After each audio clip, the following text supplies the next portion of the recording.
for that amazing introduction. Hi, everyone. I am so proud to be your commencement speaker celebrating commencement, the beginning. I wanted to tell you about my own experience as an immigrant and an English learner. So I came here at the age of 11 from Seoul to the US, and I didn't speak any English. This was in middle school, and middle school is such a hard time anyway. And I remember thinking though, back in Seoul, my parents said, it's gonna be kind of hard to learn English, you're gonna need to make new friends. And I was really confident. And I remember thinking, I'm really good at words, I was like kind of good in vocab tests and things like that, all in Korean, of course, not at all in English. But I just sort of thought, words are words, it's fine. I thought of myself as smart, and I thought I would be okay. And then I came here.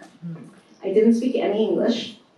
And I remember that first day in middle school. And I remember realizing something for the first time, which is that our society has a very deeply ingrained assumption that I myself had as well, that equates oral fluency with intelligence. And so I didn't think that I would feel that way, but somehow sitting there, not understanding anything that was going on around me, but even more not being able to say anything when I was used to being like the talker who talked myself out of, any trouble that I got into, anything like that, not being able to say anything. And when I did say something, saying it with such a thick accent that people clearly couldn't understand what I was saying, giving me that kind of puzzled look, like, I'm trying to understand you, but what are you saying exactly? It made me feel a deep shame. I felt stupid. I felt like a pabo.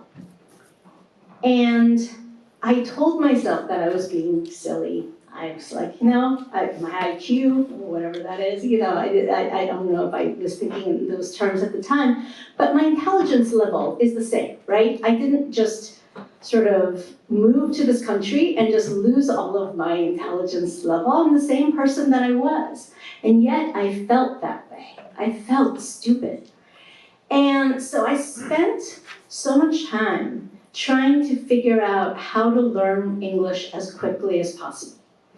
I am an only child. My parents worked in a tiny grocery store in a very dangerous part of Baltimore, which I wasn't allowed to visit because it was so dangerous. It was thick bulletproof glass sort of surrounding the entire store.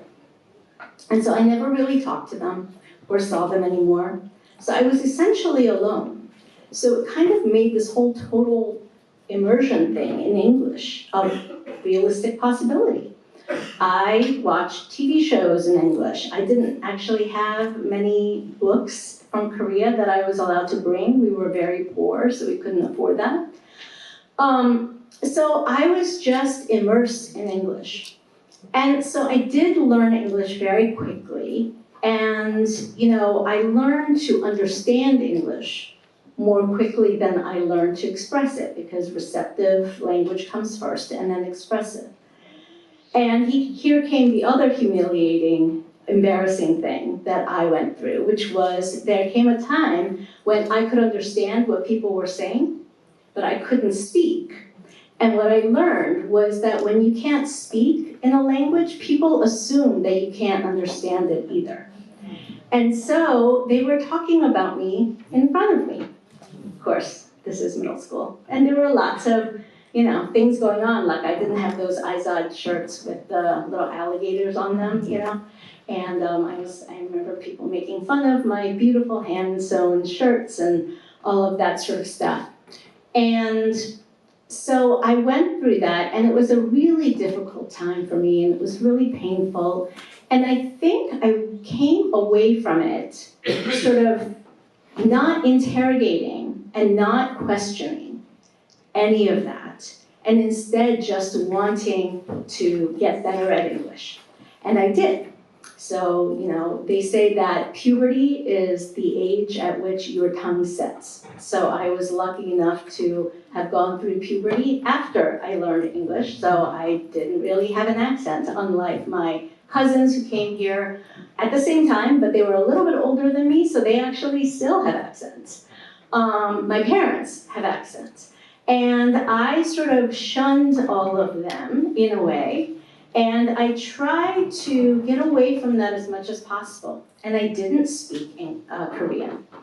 I went to boarding school to study drama, where I learned to speak English, better. And then I went to college, where I did not want to have anything to do with anything related to math or science, because that was sort of the bias, right, against Asians, like, oh, they're good at math and science. I didn't want to be good at the stuff that Asian kids were supposed to be good at. I wanted to be good at English.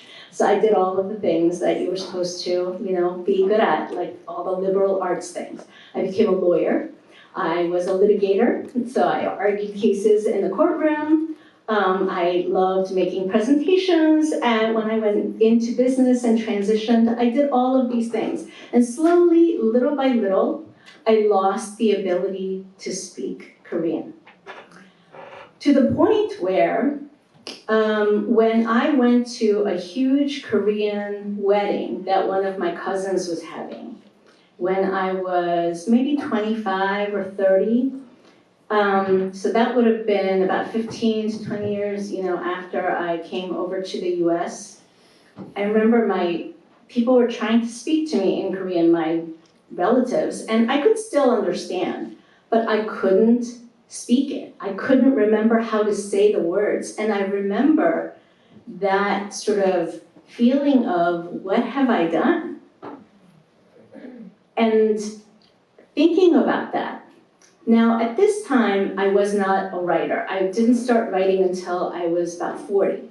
And I should tell you that all these things that I went through in middle school, and the shame and the embarrassment and thinking of myself as stupid and all of that sort of stuff, I never told anyone about.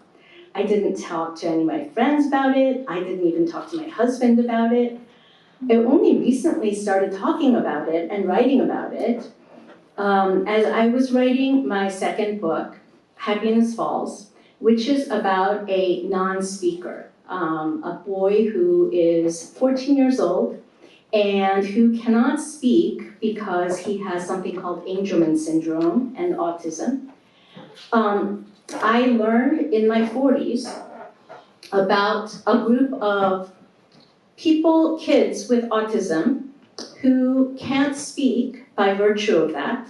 And I started working with an organization, volunteering, to teach creative writing to this group of students, and they're an organization in Herndon. And something that I learned about them is that they cannot speak orally, but they can actually speak by spelling on a letterboard, one word and one letter at a time. And these are kids who had been dismissed by everybody as being having low IQs, as not having any words, being called nonverbal, meaning without words. And I remember when I was in the middle of telling my family about this story that I had and this novel that I was writing and all of that sort of stuff, and and these classes that I was teaching, my family, especially my husband, said to me, this is fascinating, this is great, it sounds like a great book and all that kind of stuff, but I'm wondering, why are you so obsessed with this? And that was the first time that I started thinking, wow, I am really into this whole group of people who can't speak and whose intelligence has been underestimated. And it was like a light bulb moment for me. And I started writing about that the next day, because that's what I do when I don't understand something about myself, and when I'm trying to process something, I write in order to discover what I really think about something. And when I wrote, what came pouring out was my experience being essentially a non-speaker in this country, and how that made me feel, and the shame and everything that I did to overcome that. And how these group of students that I work with who are autistic, who have this lifelong condition, they have been underestimated their entire lives. Unlike me, you know, what I went through was just temporary and just a little tiny sliver of what they went through. But it made me think about that whole experience in a different way. And it made me ask myself, why did I feel this way? Why did I feel stupid because I couldn't speak English? Why did I feel stupid and why was I ashamed because I had an accent? Why did I feel superior to my cousins and to my mom and dad? Because they speak, you know, quote unquote, broken English, and I don't. Just by virtue of when I happen to learn English. So these are all things that I started thinking about, and these are all issues that I wove into my stories, both from the perspective of people with medical conditions or special needs, and that's why they can't speak, and also in terms of immigrants. Not only people who are here in the US, but people kind of like me, who went back to Seoul and looking Korean, being Korean, and not being able to speak the language and the shame that comes with that too. So once I wrote about this, I started hearing from readers, most notably my family. And it was so amazing to me to be able to connect with them and with other immigrants too. And I sort of had thought, well, maybe it's just me. Maybe I'm just a particularly insecure person, which apparently I am, because my kids tell me I'm the most insecure person they've ever known in their lives. So I thought it was maybe just me. But I have heard from so many people who went through the same thing and are going through the same thing that I am, including my parents, who told me that they felt embarrassed and ashamed and less than when they had to ask me, when I was like 12, to help them translate and fill out forms, because it made them feel like they had reversed positions and they had become the children. I talked to my cousins who said that to this day, they're PhDs, they have their doctors, they're lawyers, but they have notable accents, and they told me that sometimes, yeah, people look at them as if they're not really from this country, and who are you, and where are you from, and giving them all those types of stares, and making them feel that flush of embarrassment. And I heard from other people who said, yeah, no, it's not just you. We've all gone through it. It is. There's something about being somewhere, even if you tell yourself, I know all these things, I have words inside me that are, and thoughts inside me, even if they're in a different language, but not being able to speak them out loud does make you feel that brand of, I'm just not good enough. I'm a fraud, and I am feeling like, yeah, my whole brain was stripped away from my body. And so what I have come to realize is that when we speak these things out loud to each other, that gives us a power. And that gives us a way of overcoming that bias that we have, because it is a bias, right? We all know that, my parents, they speak Korean way better than I do, and they speak English just fine. If I went to Seoul today and, I didn't have access to my Google Translate, I would be in a lot of trouble.